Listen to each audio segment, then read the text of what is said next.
Hello, I'm sorry, good morning pala, good morning. Good morning everyone. Katatapos ko lang po ng trabaho. Siguro sabi nyo bakit ako may takot na ganito ha? Kasi malamig na po dito sa amin. At kagagaling ko lang sa aming kaisya. At saka po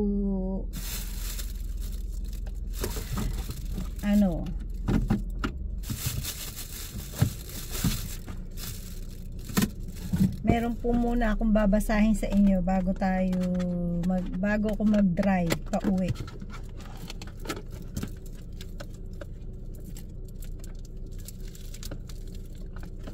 Ang babasahin ko po sa inyo ay Salmo.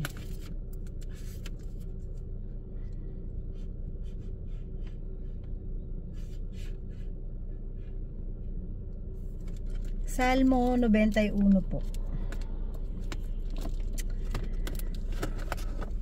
Muli po, sa araw na ito ay araw po ng Miyerkules at ako po ay galing sa sobrang pagod na trabaho ngayon. At kung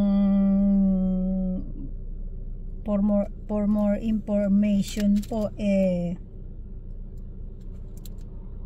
ako po ay driver ng linya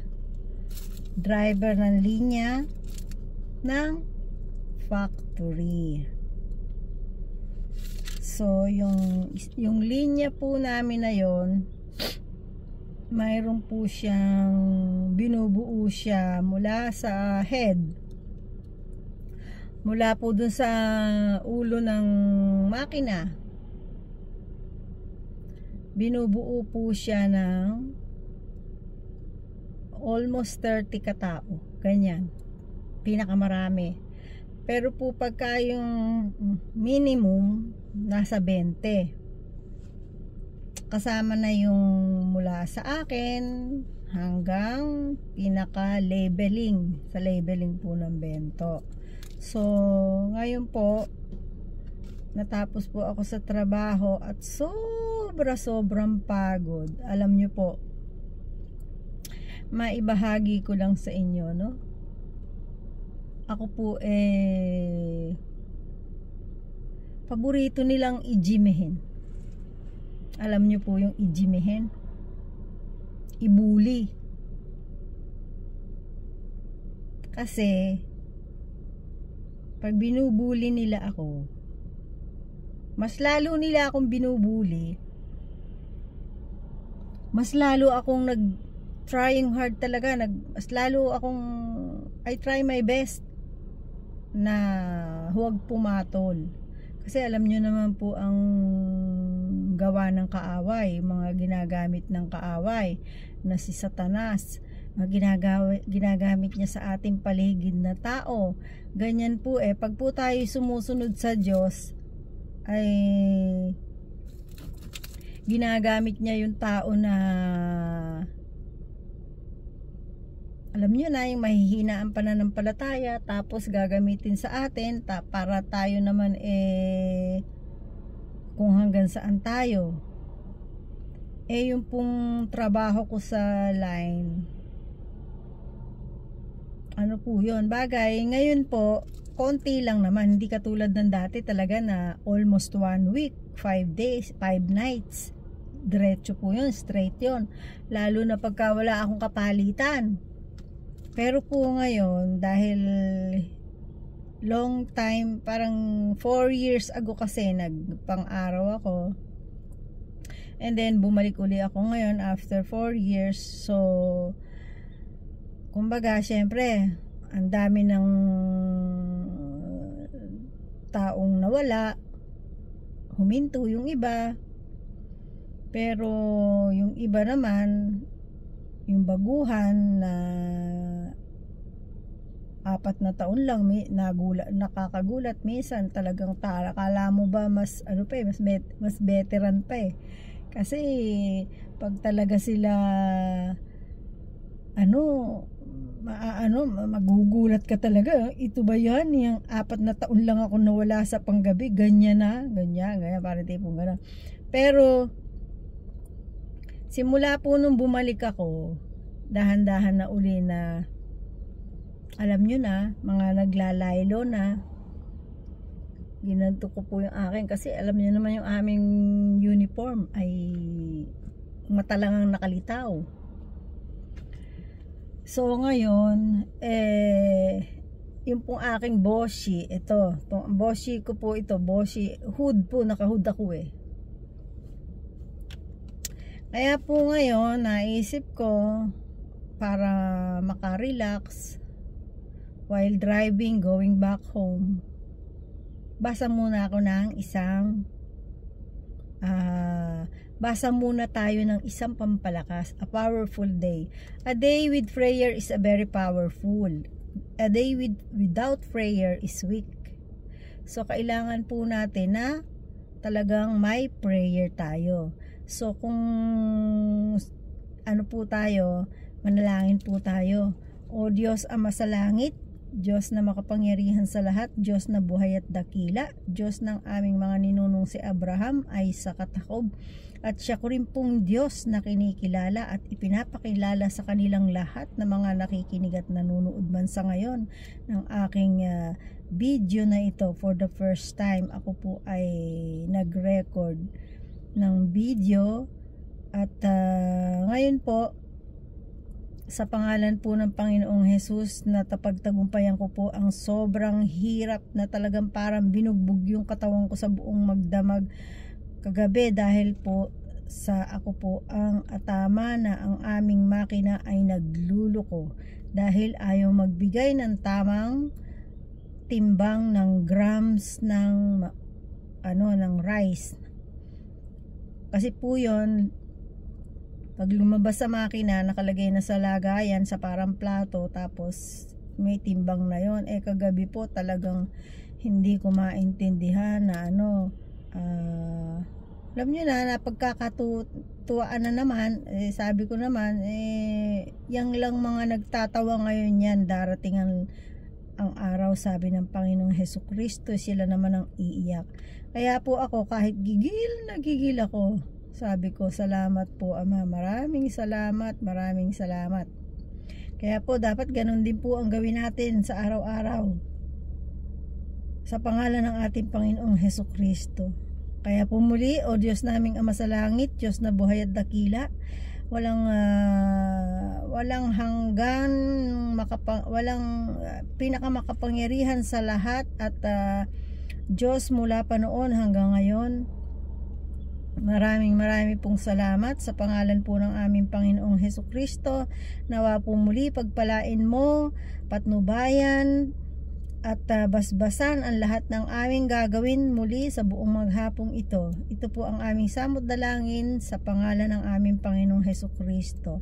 At salamat din po Ama sa banal na Espiritong pantulong na ipinagkakaloob mo sa amin. At ang lahat po ng makakadaan, makakapanood, makakapakinig ng bidyong ito ay pagpalain mo rin po sila at nawa po ay dumating na ang iyong kapangyarihan sa kanilang, ang iyong kaharian sa kanilang buhay. Bago po dumating ang aming Panginoong Hesus, ay magkasama-sama kami at masaya kaming maghintay sa aming Panginoong Hesus sa kanyang pagdating sa iyong tamang takda. Salamat po Ama. Ang lahat ng papuri, parangal, pasasalamat, pagsamba at pagluwalhati ay tanging sa iyo lamang po, O aming Diyos Ama sa langit. Sa ngalan ng iyong bugtong na anak, ikaw na aming Diyos na Jehovah, our Father God, Yahweh El Shaddai. Because of your powerful name, Mode Ani Lefanika, Yahuwah, our Father God in heaven, in the name of your Son, Jesus Christ, our Savior. And lahat po ay magsabi ng Amen. Okay po. Babasahin ko po muna itong Salmo, bago ako tumakbo. At mamaya po, pagtakbo ko, ipapakita ko sa inyo yung dadaanan ko na may dadaanan ako na doon tayo dumaan sa saan po kaya? Sa Biwako o sa Biwako po tayo dadaan mamaya. O sige po, ito po ang aking babasahin po para po sa ating buhay ngayon ay basahin po natin upang tayo pagpalain at gabayang muli sa lahat ng ating lakad. Tignan nyo po ang Bible ko. Ayan. Ayan ang Bible ko. Ngayon, kung napapansin nyo, may kagat-kagat na yan. Ayan o. Yan po, dala po yan ng nabasa. Kung di po ako nagkakamali, if I'm not mistaken, nabasa po yan sa baha sa Pilipinas.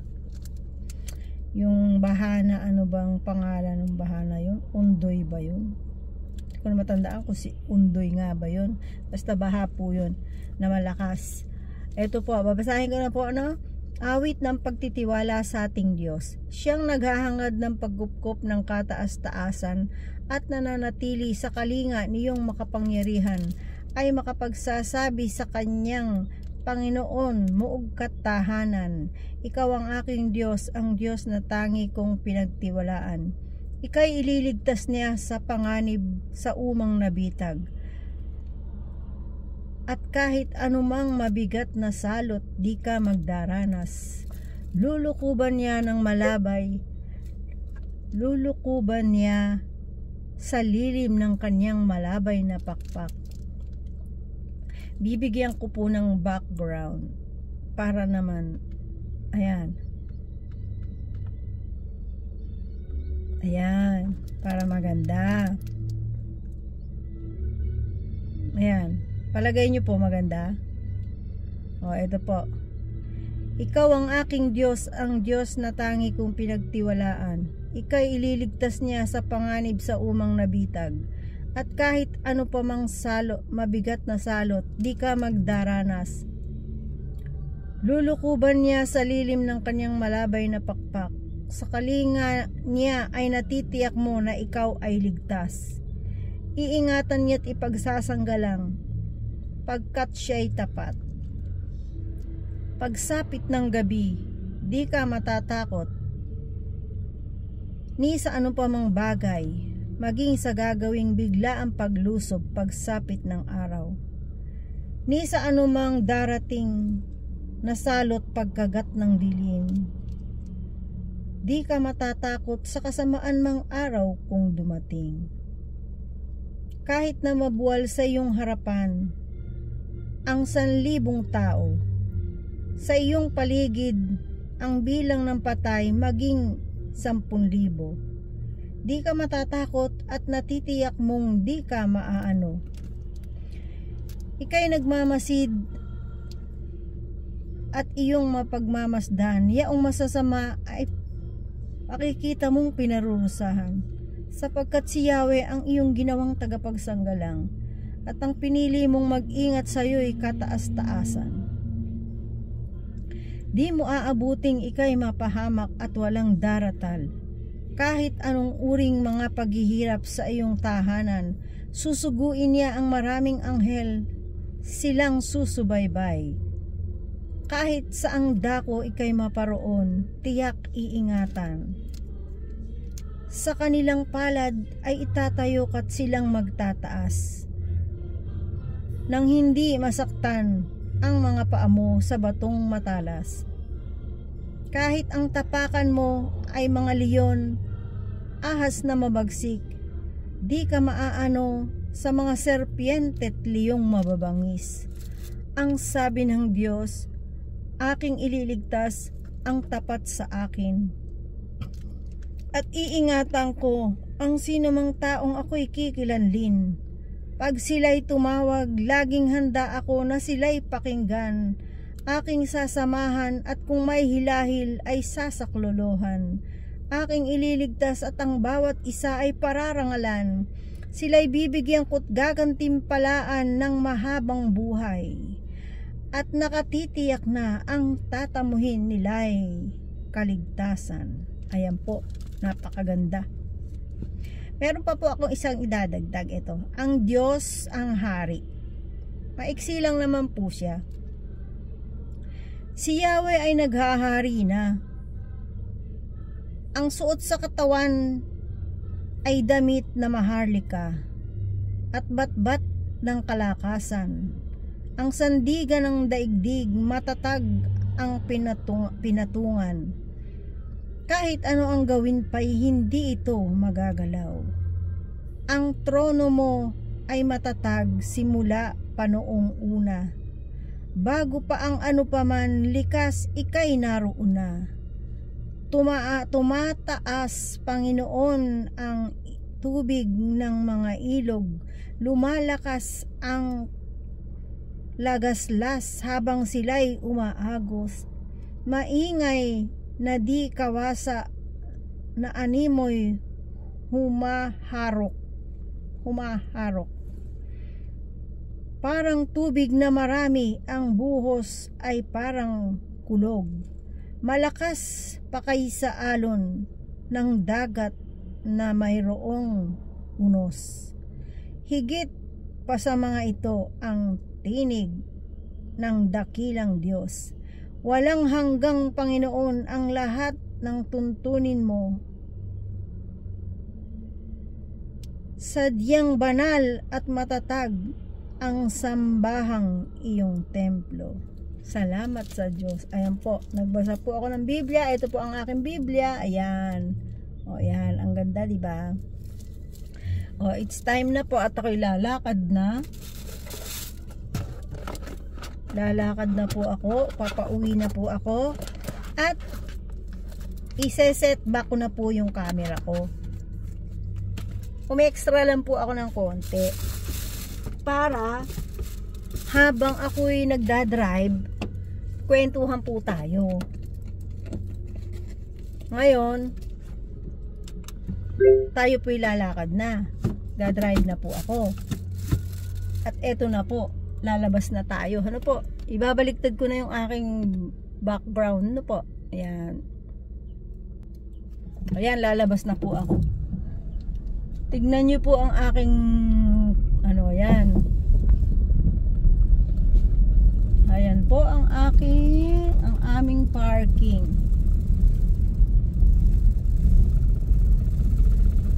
Alam nyo po kagabi,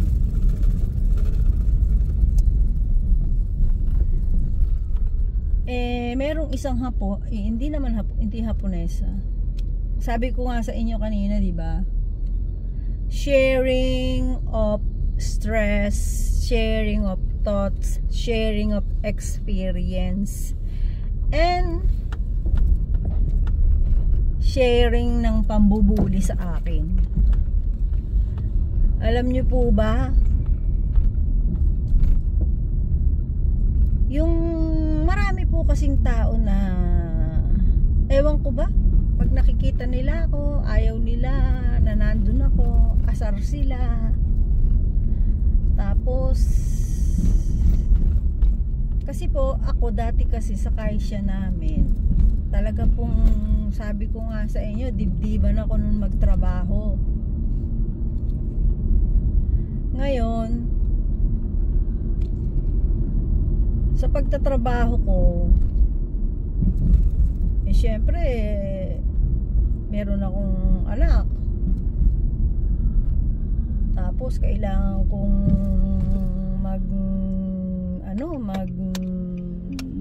gambaro, magsikap, di po ba?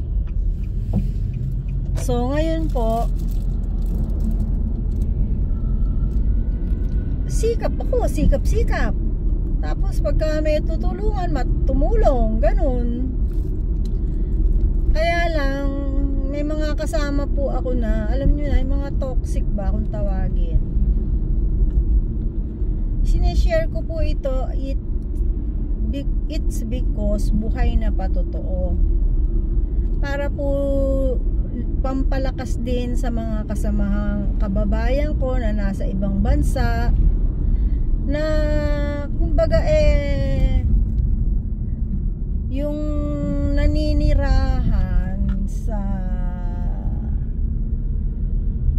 ibang bansa.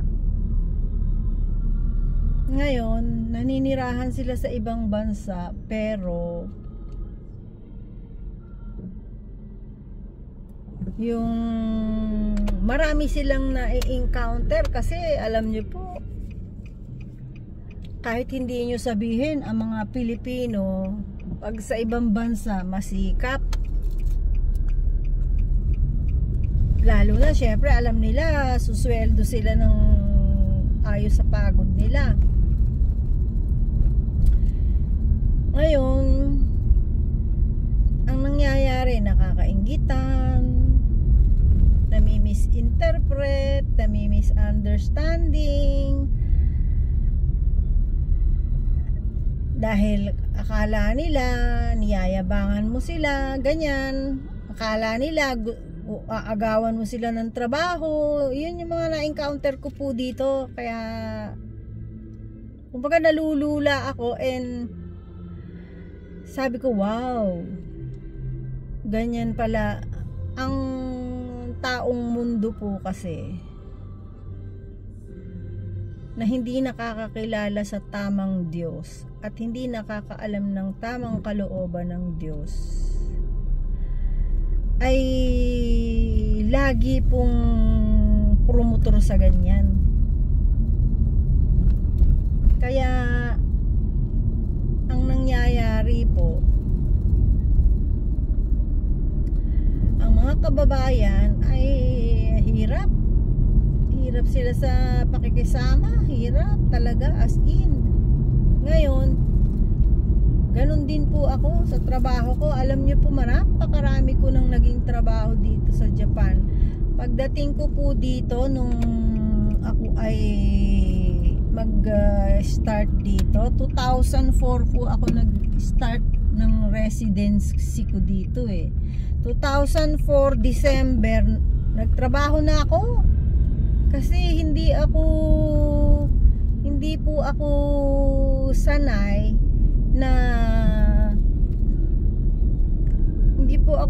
ng walang trabaho. Talagang ever since talaga ako'y nagtatrabaho na. Unang-una, hindi ako palaasa. Yan. Wala sa bokabularyo ko po yung palaasa. Kaya hanggat maaari, tatrabaho ko.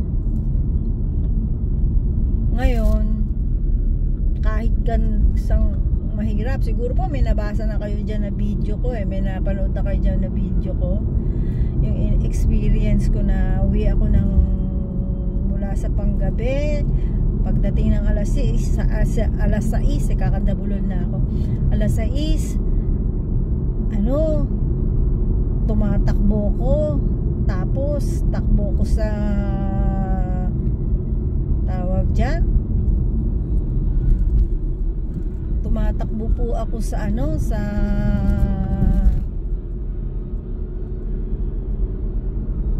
dahil nagbabas lang po ako noon.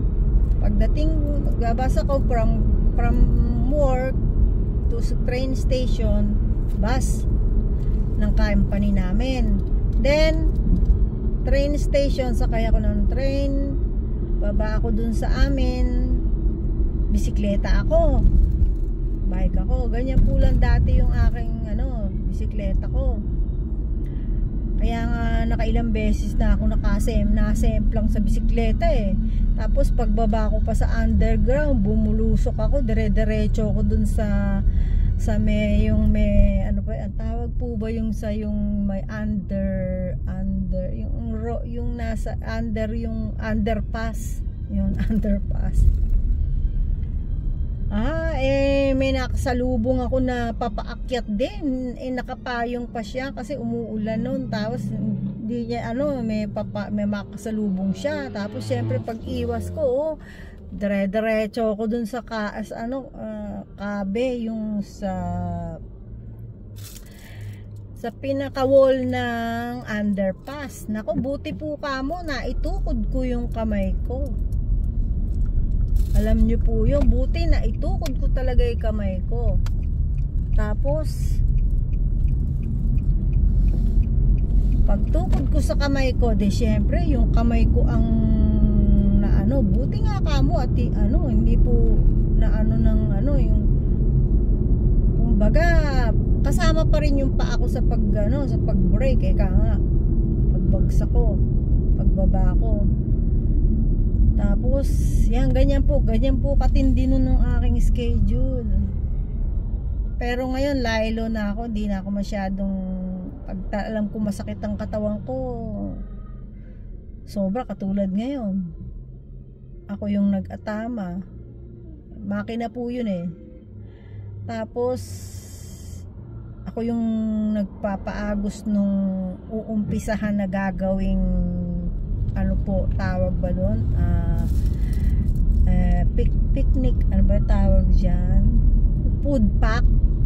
Ako nagpapaagos nung mismong pinakaplato nun na may kanin na. Yun ay ilalagay mo yung pinakaplato na yon dun sa makina. Paglabas nun, may kanin na siya. Iaano mo na lang siya, iaayos mo na lang habang ano. Tapos ano po yun, 2 linya mo paagusin. Tapos ngayon medyo alam nyo na, simula nung nag-pandemic, yung nag-COVID, kumbaga alam nyo, nagtitipid sa tao, alam nyo yun. Eh dahil nga po sa lahat ng napasukan ko, ang dami ko na pong napasukan. Pumasok ako sa factory ng Panasonic, factory ng Nissin, tapos yung unang-una ko syempre dun sa Kusatsu Estofia Hotel. Ayan o, natatanaw pa nga sa video ko eh, yung Kusatsu Estofia Hotel. Ngayon ayun, na kubera ng ano, ng Volkswagen ba yan, ay ano po, after nung aking ano, dun sa barko yung Michigan, yung naglilibot na barko, yan. Kaya po ang bali napasukan ko na po dito, Kusatsu Estofia Hotel, Warabeya, itong trabaho ko po ngayon. Tapos Panasonic, Shinobu, Nissin, Michigan, ano pa ba? Yun, 6 yata siya. 6 yung napasukan ko na ba, almost pare-pareho lang. Nakita ko talagang ang Ninggyang Kangke. Alam niyo po yung Ninggyang Kangke, yung maraming issue sa loob ng trabaho. May inggit, may nagmamagaling, may niloloko, may binubuli, may ganun Ninggyang Kangke. Sama-sama na yun doon. Ngayon nakita kong ganun. Pero ang the best po kasi, ever since na huminto ako sa hotel, dito sa trabaho ko, kasi no, nag-aaral ako, nagpapamilyar nag-ano ko ng Nihongo eh. So marami po dun sa trabaho ko ng mga lola matatanda na Nihonjin. So kaya, kasi ang the best thing po na pag-i-study ng Japanese, ano, magbabasa ka ng, mas mabilis po ako na ano, nanood ako sa TV, tapos nagbabasa rin. Mas mabilis akong natuto sa mga lola. Yung hindi ako kumakausap ng mga Pinoy, basta sila lang mga lola. Mas mabilis ako dun na natuto. Tapos nung ano na, nag-aral na ako ng grammatization, ganyan, ng ano, kasi ano eh, syempre ang hirap din eh. Pero sabi po kasi nung asawa ko, kusa daw po lumalabas yung grammar nung Nihongo. Ganon. Kaya nag-aral pa ako, imagine nyo, 2 months lata o almost 2 months, 10 lapad na. Oh, hinto na ako. Huminto na ako kasi aba kada ano 10 lapad, naku po. Kaya po huminto na ako. Tapos simula noon, nag self study na ako. Tapos pumapasok din ako dun sa may mga munisipyo na nag-aaral na Nihongo. Nakailang try din ako doon. Tapos self-study, yan. Ganun po pag talagang masikap ka, nga sabi niya, may tiyaga, may nilaga. At kaya naman po ako napursige na talagang pag-aralan nyo. Kasi po dito sa Japan, once na umorder ka sa TV o kung saan man, pag dumating sa bahay mo, buwan-buwan, almost weekly, may dumarating sa yung mga pamphlet, mga kung anong-anong mga catalog. Naku, talaga pong tatambakan ka. Matatambakan ka. Kapag hihintayin ko pa yung pari ko para po siya yung mag-ayos nun. Kaya ang ginagawa ko po ay yun, dahan-dahan nag-aral ako nun para at least alam ko kasi kung ano yung itatapon at hindi. Alam ko yung mahalaga at hindi na mahalaga. Kapag natuto ka ng salita nila, malalaman mo na kung alin ba yung mahalaga at hindi mahalaga doon. Yun po ang isa sa dahilan na kaya ako nag-aral talaga, nagpursige ako dahil matatambakan ako ng ng kung ano-anong papel sa bahay pag hindi ko ginawa mag-isa. Yun. Kaya alam nyo po, awa naman ng Diyos, mabuti ang Diyos sa lahat. Tapos doon naman sa trabaho ko, nung ako ay nakita nila, palibhasa ang inalisan ko po kasing trabaho sa Pilipinas, ako po ay right hand ng isang pulis Makati. Kapitan ng captain pulisya, captain siya sa pulis, mataas ang rango. Ngayon, pinamahala niya ako ng international restaurant niya. Tapos, may kasama na din yun na karaoke. As in, ginawa niya akong right hand dun sa kanyang Kasi nga, marami po kasing nangungupit. So, ngayon, ako yung ni-repair nung secretary. Ni-repair ako. Imagine nyo po, binigyan ako ng obligasyon, responsibilidad na talaga naman. Kaya po ako, natuto ako. Ang tauhan po niya ay mga waitress niya, may mga 20 yata. Tapos ang 20, nasa 20 po yata yun. Tapos yung mga manager may 5 po doon, 5. Tapos yung isang cashier, at ako rin nagka-cashier din ako doon, sinasamahan ko din yung cashier. Pero ang talaga, look out ako nung amo ko. At the same time, sa akin niya po pinamahala lahat ng nasa loob, ganun. Pera, lahat ng kakailanganin, pati dekorasyon, display, pa interior decorator ka na, cashier ka pa, right hand ka pa, supervisor ka pa, lahat. So, sa Makatwid po, na ko na nahasab yung parang yung sobrang pagka-strict ako na gamit ko. Hindi naman ako strict ang basta strict ako pagdating sa trabaho, strict ako pagdating sa na maayos yung ginagawa namin, yung linis ng restaurant na yon, yung mga pagkain kung maayos, yung tawag dyan, nag-o-audit ka, ganyan.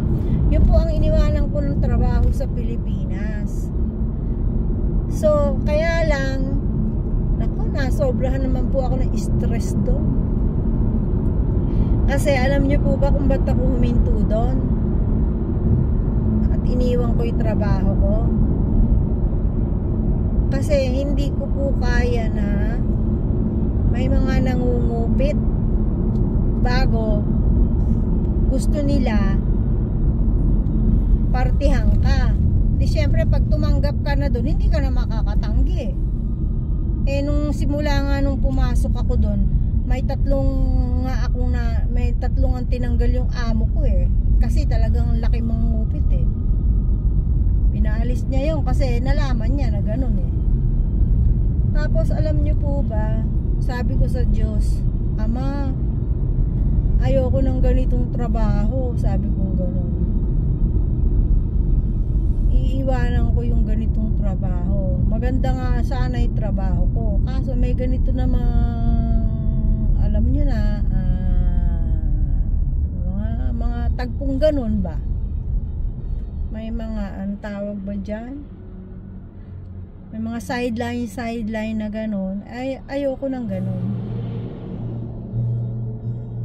Imagine nyo po yung sweldo ko nung unang buwan, tatandaan ko, unang buwan ko, naka 2 taon naman ako, 2 taon, 3 taon ako doon bago ako umuwi dito. Alam niyo po, ang sweldo ko doon sa isang buwan, hindi ko nagagalaw. Tapos, binibigyan nila ako, pinapartihan nila ako. Pero hindi, siyempre, pinasok ako ng amo ko doon para lookout no, diba? Tapos, makikisama ako doon. Ay, hindi ko matake ho yun, hindi ko matake dahil ako anak ako ng Diyos. Tawa ko ng Diyos. So, yun po ang iniwanan kong trabaho doon. Napag uwi ko naman dito sa Japan, sabi ko nga sa inyo, kung sa Pilipinas ay anytime ako gustuhin kong mag-McDo, mag-Jollibee sa isang araw, pwede kasi marami akong pera. Tapos, syempre, pinapadalan pa ako ng asawa ko, no? Tapos, alam nyo, pagdating ko dito, nawala na yung padala sa'yo, nawalan ka pa ng trabaho, wala ka pa sweldo. Kaya ako nagtrabaho ako agad pagdating ko dito. Kaya si Hodam pabalu-baluktot pa yung aking Nihongo. Pasok ako sa restaurant din, yun nga, sa Kusatsu Estopia, yun po yung hotel doon na may restaurant. Tatlong section yung pinupuntahan ko. May eat all you can, may super talagang privacy na super mahal talaga, mga pang VIP. Tapos meron naman pang normal, ganyan. Yun po. Tapos at the same time nag-part-time ako dun sa Michigan, sa barko. Sumasakay ako sa barko.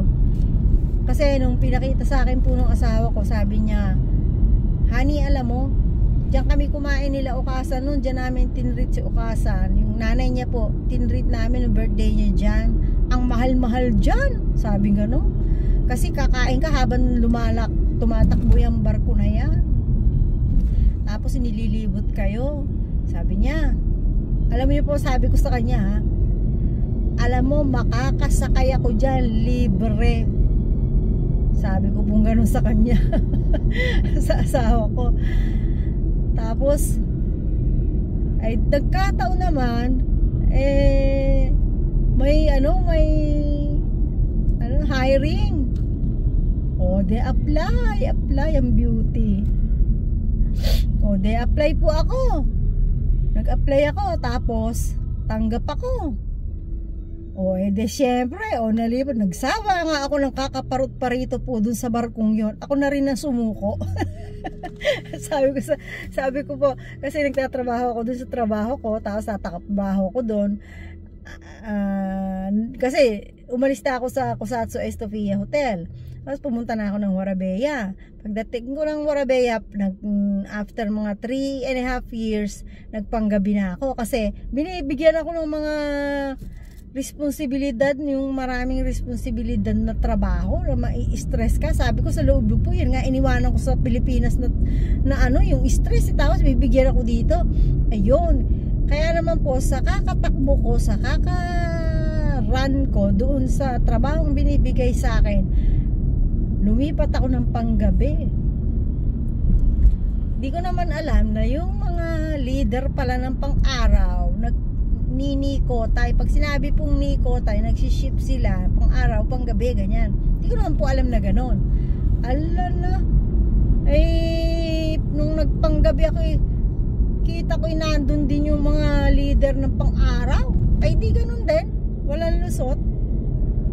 ay di kung ano yung mga ginigiit nila na gawin ko, yung pagtatakip nung yung sa food pack na yung magtatakip ka, ganyan ganyan. Masekining po yun maresponsibilidad yun kasi hindi mo yung pwedeng takpan ng tawag dyan, hindi ka pwedeng magtakip doon ng hindi aayusin yun. Bawat sa food pack po na bento, kung tawagin bento, ay ang nakalaman po doon nasa 10, 12. Titignan mo lahat yun 2 lines, tumatakbo yun. Ang speed ay 50, 30, 31, 20, ganyan. Ay nako, de wala na po akong nagawa. Alam nyo po, syempre yung makina, ang application nun, puro yung kanji, puro yung sulat nila. Alam nyo po, kaya talagang napakalaki talaga ng kilos ng buhay na Diyos sa buhay ko Alam nyo po, may nagtuturo din sa akin, pero hindi naman isang beses ka lang turuan, makukuha mo na yon. Tapos ang nakaisa, 2 beses lang ako tinuruan, sinabak na agad ako. Di syempre, kada po isang klase ng bento or ng food pack, kung anong food pack yon, iba ang formula nun sa makina. Nako, sabi ko po sa inyo, handyang nakalimutan ko yung bag ko sa tren, sa memorize nung trabaho ko. Ganyan po, nako, napaka talaga naman. Tapos po, pagpapasok ako, sasabihin ko, magpe-pray ako, Panginoong Jesus, sabi ko, ikaw lang ang karunungan ko. Diyos Ama sa langit, kayo po ang karunungan ko, kayo po ang lakas ko, kayo po ang power ko. Sabi ko, pahiramin niyo po ako ng karunungan. Kaya po kung maaari, sabi ko, kayo po ang kumilos sa akin, kayo po ang humawak sa akin, kayo po ang gumalaw sa akin para makayanan ko ito. Alam niyo po, tunay na buhay na patotoo talaga. Pag nandun na ako, hindi ko alam, nagagawa ko. Hindi ko nga maubos maisip paano kung nagagawa yun Yun, hanggang sa matuto na ako ng matuto, ganyan. Hanggang sa matandaan ko na. Kaya po alam nyo ba, talagang napaka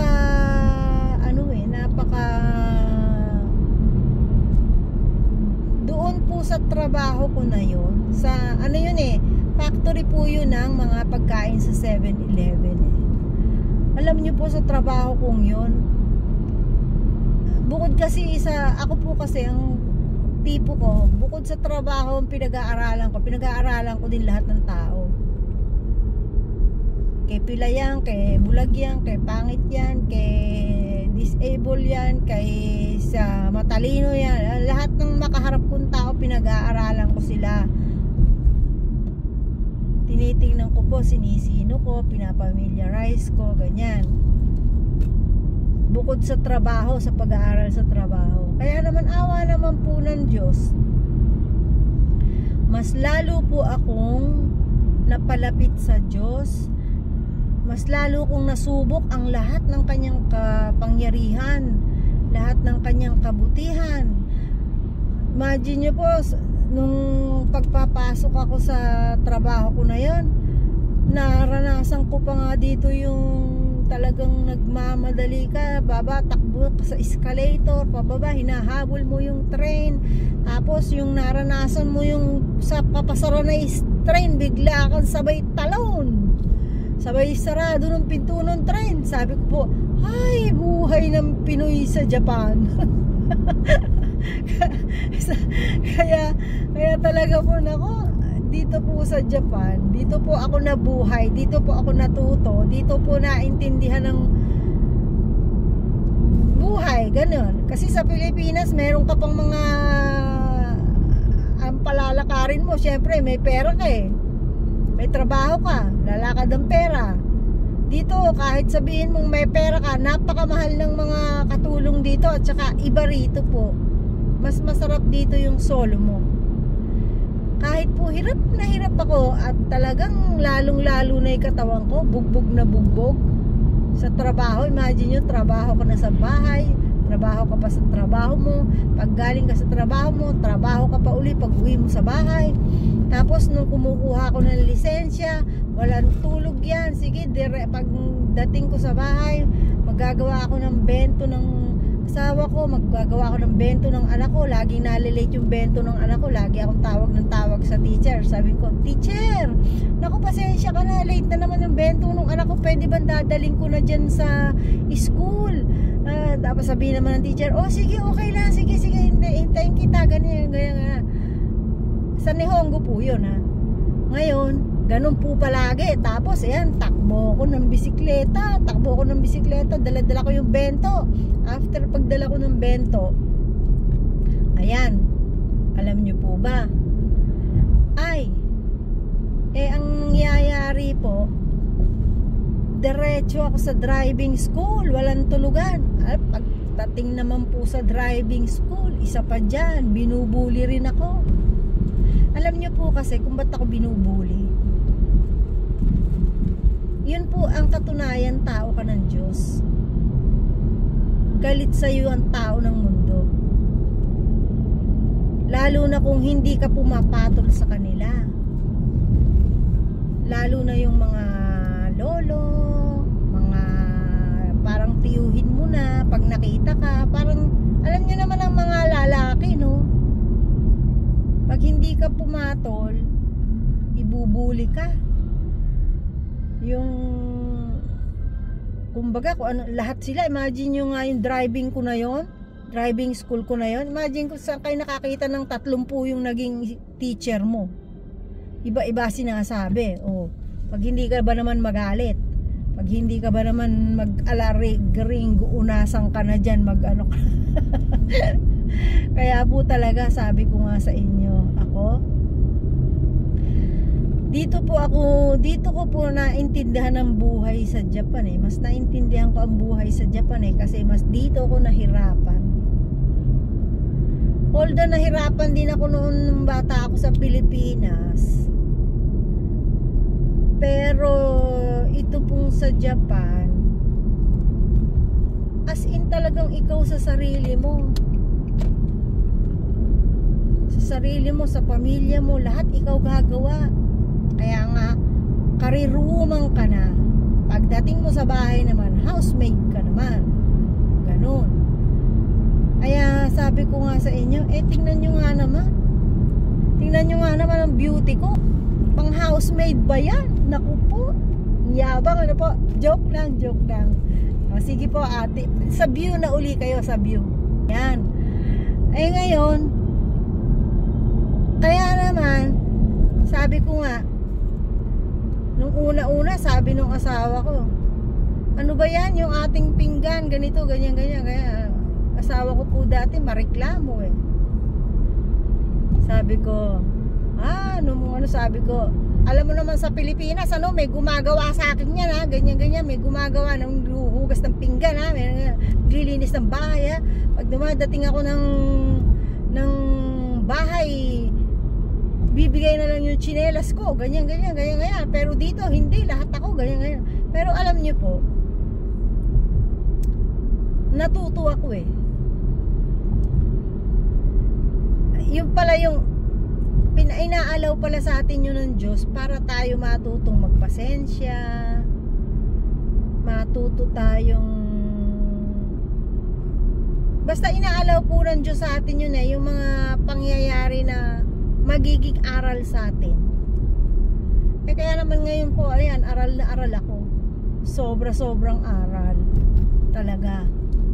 At ngayon, isa yan sa inihanda sa akin ng Diyos para mapatunayan ko sa tao kung gaano siya kabuti, kung gaano siya kabuhay, kung gaano siya kumikilos, kung gaano siya sumasagot sa lahat ng mga sincere na panalangin, at kung paano siya nangangalaga sa lahat ng kanyang mga anak na tunay na nagmamahal sa kanya.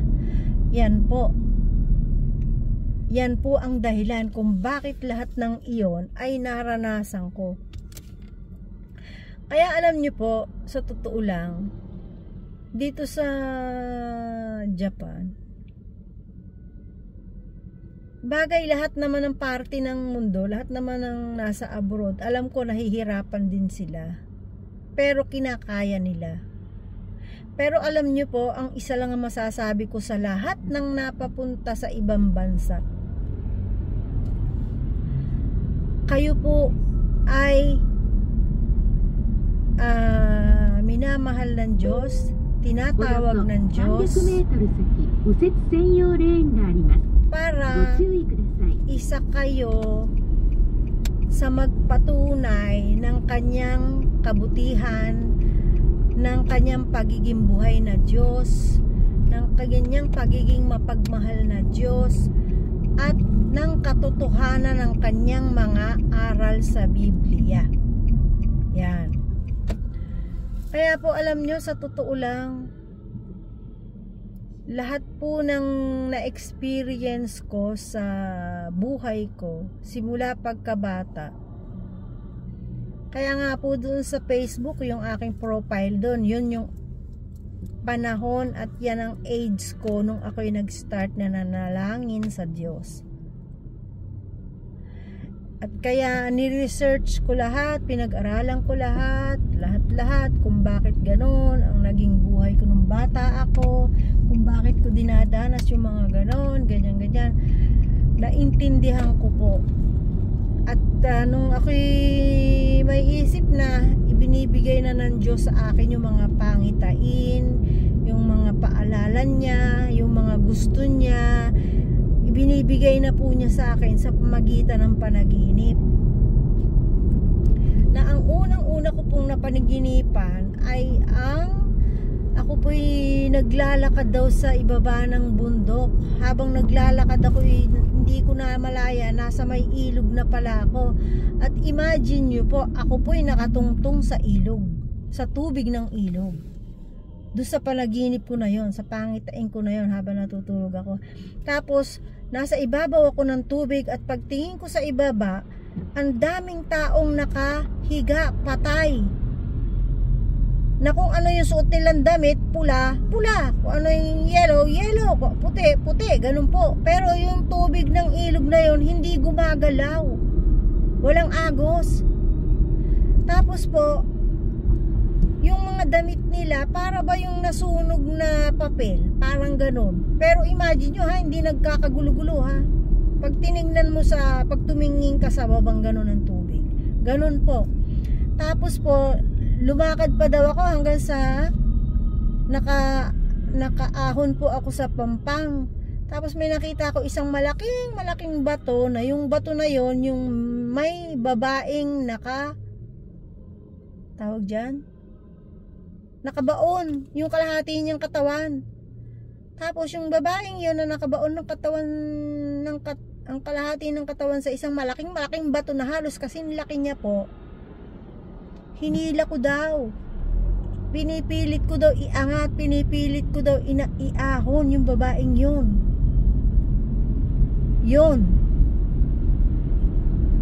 Hanggang sa nagising po ako.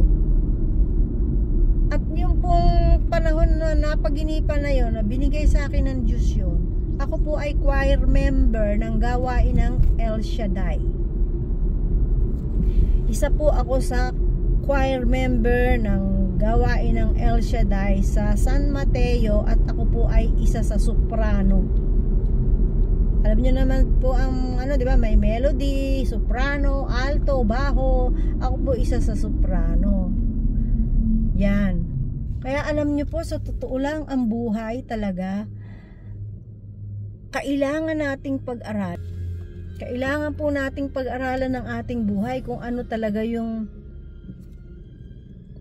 po talaga yung kalooban ng Diyos sa atin. At marami po siyang ituturo sa atin. At makikita nyo po kung paano niya kayo pangangalagaan, pati ang pamilya nyo. Kasi imagine nyo po, dumaan ang lahat ng pandemic. Nagka-COVID lahat-lahat. Pero kami ng buo kong pamilya, safe na safe po kami. Yan po yun. Yan po yung sinasabi ko na kapag anak ka ng Diyos, may tatak ka, pati ang iyong sambahayan. At ano man ang padatingin niyang salot, mayroon kang tatak, hindi ka gagalawin ng salot. Ganyan po yung sa bayan ng Israel, na ang pinatay ay ang mga panganay ng mga Ehipsyo. Pero ang mga panganay ng Israel hindi. Tapos dahil pinalagyan sila ng tanda ng dugo, pinakuha sila ng dugo ng hayop, pinapahid do sa pinto nila. Sa ganitong ganyan gagawin nyo, darating yung salot. Alam nyo po, namatay ang lahat ng panganay ng mga Ehipsyo, pero kahit isa sa bayan ng Israel wala pong namatay.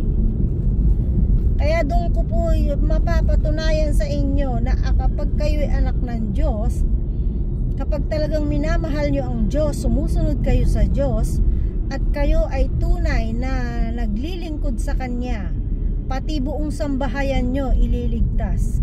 Yan po, siya po mismo may sabi niyan.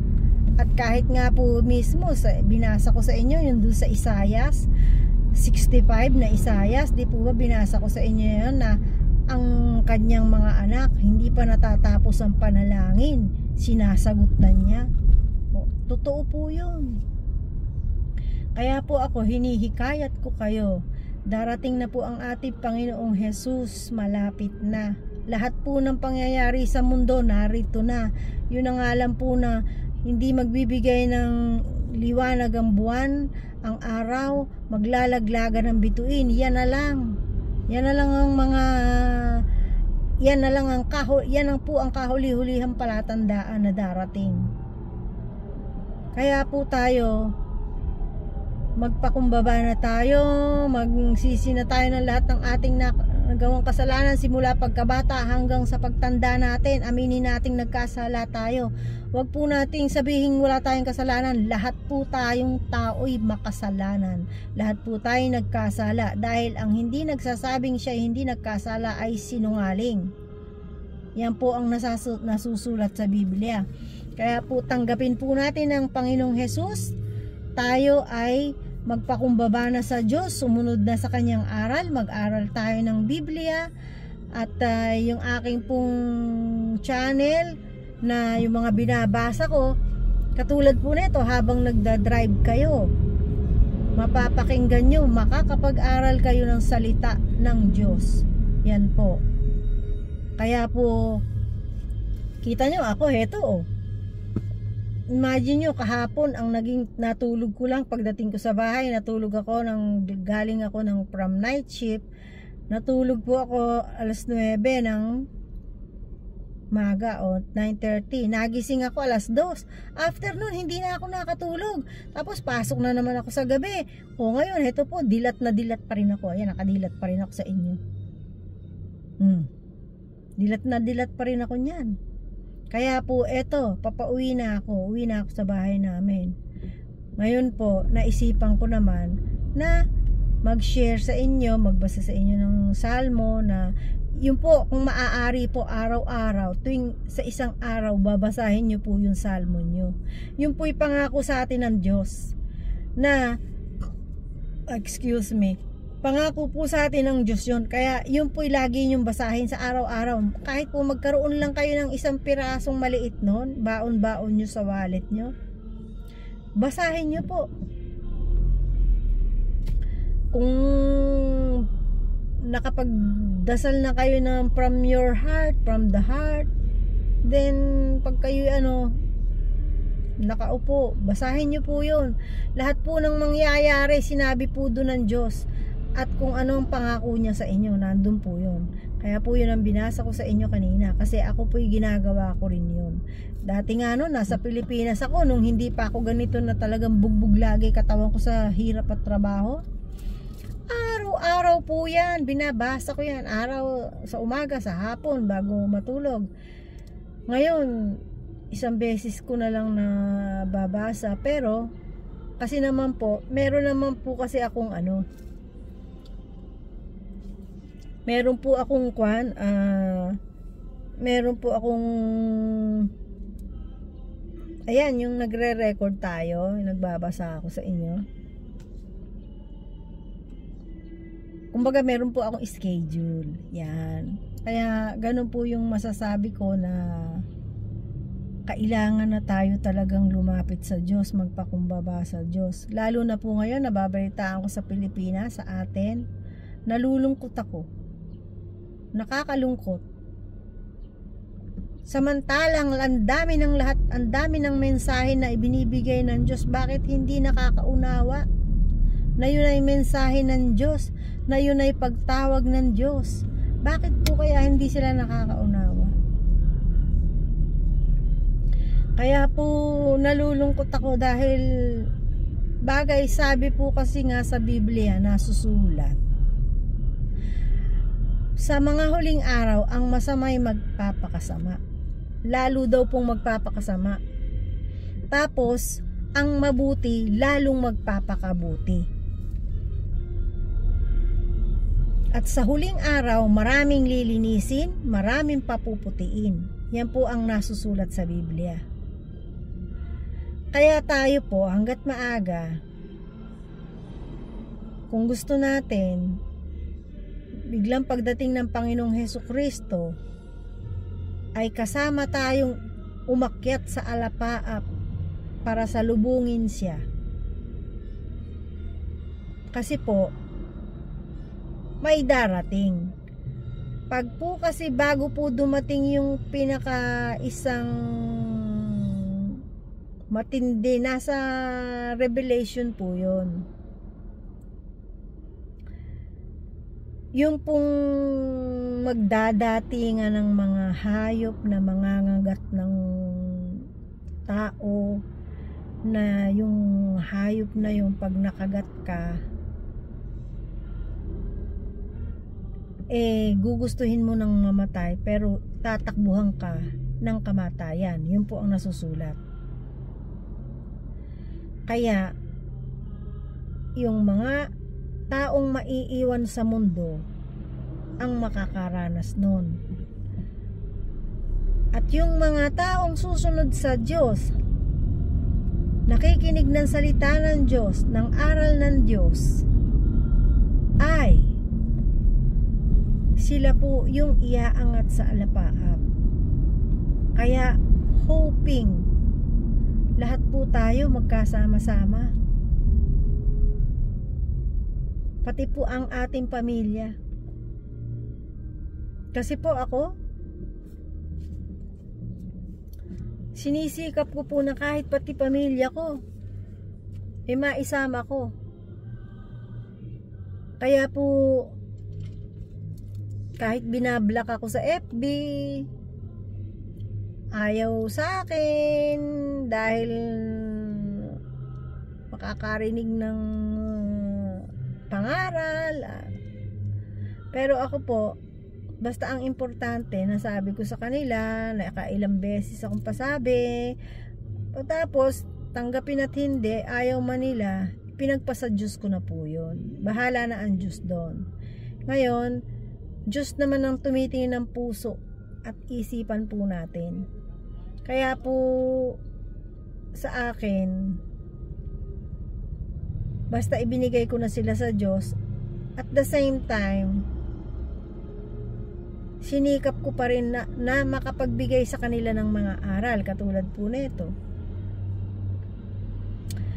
Nanawa, yung mga bata ko pang mga pamangkin, mga may asawa sila, may anak sila, ay hopefully ay makain nila rin ng salita ng Diyos, makapagpamuhay sila ng mga turo ng Panginoong Hesus.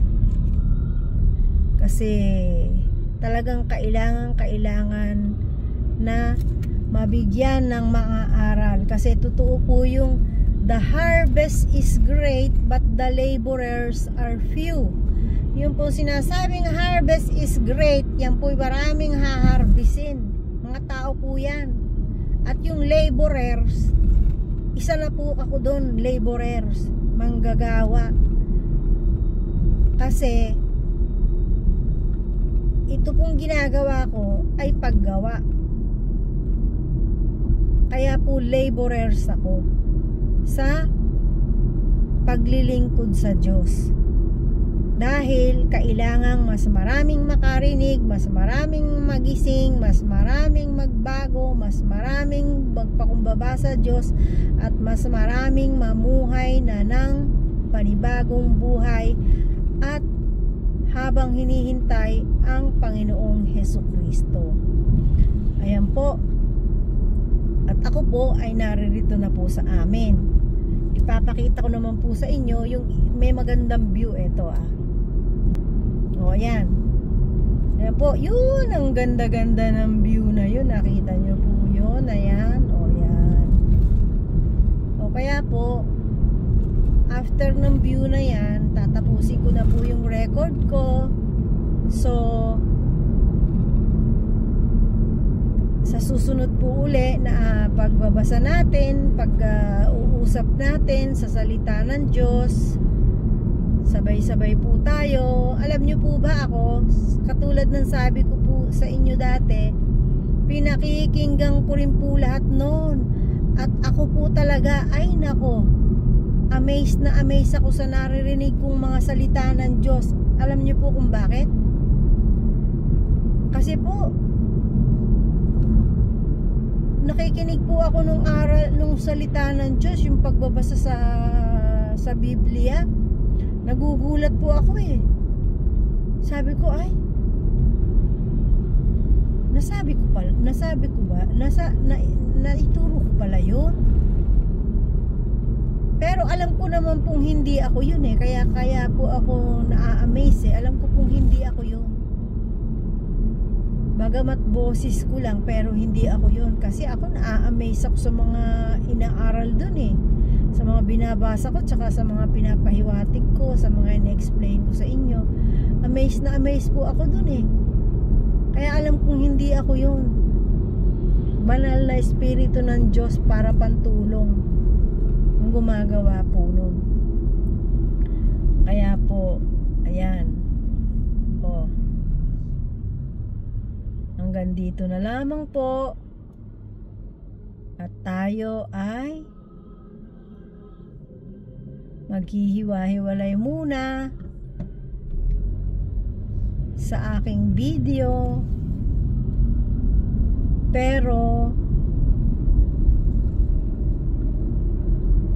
sa ating pong pagbabasa, sama-sama tayo pong muli habang kayo nagdadrive, katulad nitong sinasabi ko, katulad po nito, ayan o, nagdadrive ako. Ngayon po nag-video ako eh, nag-video record ako. Pero kung hindi ako nag-video record, alam nyo po, nakikinig ako habang nagdadrive. Eh sa haba ng din-drive ko po, mahigit 1 oras. Oh. Kaya yung aking record, siya ay pang 1 oras. 1 oras, o yan, katulad po niyan, ano? 1 oras nang mahigit yan. Oh. Kaya po, ayan, dito na po uli ako sa amin. Ang ganda nga po nung lugar ko eh, yan, oh, sa baba ng bundok. Kaya po mga kapatid, kababayan, kaibigan, kakilala, katrabaho, kung meron man, at kamag-anakan na nasa iba't ibang bansa, mayroon sa Canada, mayroon sa Australia, mayroon sa New Jersey, Sweden. Ayan, kaya ako naman po nabanggit yan kasi na halos buong, ang dami ko palang kamag-anakan sa iba-ibang bansa. Kaya dito sa ina-upload ko rin naman sa Facebook, kaya binabanggit ko po sila. At ako po ngayon ay aakyat na uli dito sa amin. Okay po, sige na po, bye-bye na pong muli. At hanggang sa muli po ng ating pagbasa at pag-aral ng ating mga salita ng Diyos. At tayo po ay uwi na.